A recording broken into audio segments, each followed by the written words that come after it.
Изгор лето, кочан зима. Така досега ја опишувавме климата во Македонија. Но, изминатава зима не само што не беше кочана, туку беше пеколна.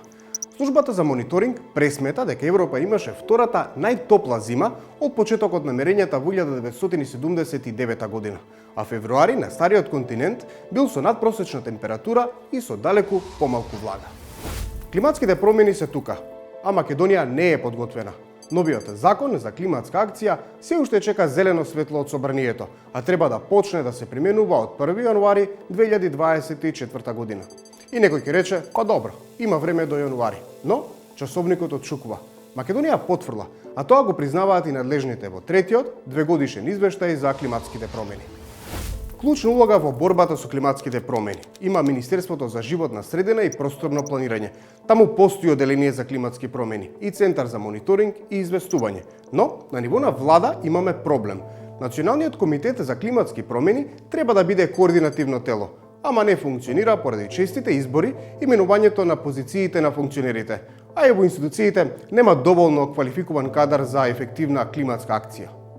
Впечатокот е дека нема доволно политички интерес за ефикасна борба со климатските промени, а и климатската писменост на власта не е на завидно ниво.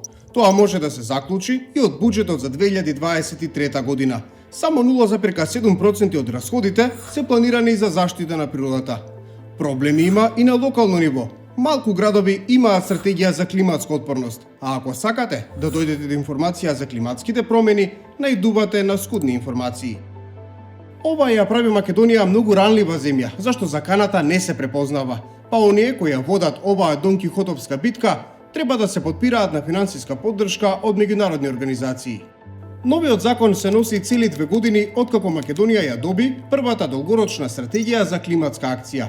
Во неа е наведено дека земјава до 2050 година треба да стане просперитетна, нискојаглеродна економија и да ги намали емисиите на стакленички гасови за 72% споредено со нивото од 1990-та. Кога ќе чуете колку пари ни требаат за ова, ќе разберете зошто доцниме. Македонија, за да ги постигне целите, треба да спроведе 50 мерки и политики во енергетиката, транспортот, индустријата, земјоделието, управувањето со отпадот, шумарството. Тие треба да донесат пониски емисии, поголема енергетска ефикасност, мобилност, подобри земјоделски практики, пошумување. За ова ќе ни бидат потребни фантастични 35 милиарди евра до 2050 година.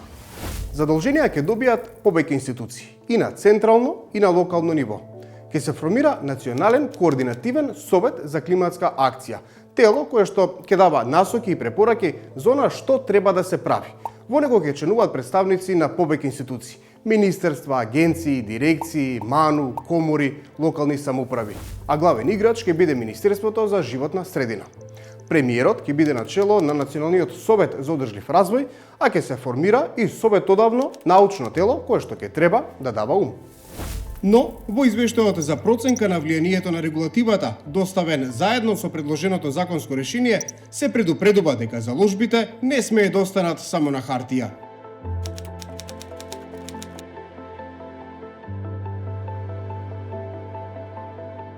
Македонија е потписничка на рамковната конвенција на Обединетите нации за климатски промени, протоколот од Киото, договорот од Париз.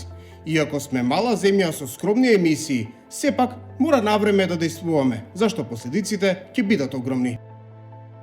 Македонија веќе ги живее последиците од климатските промени, се почестите и поинтензивни климатски непогоди.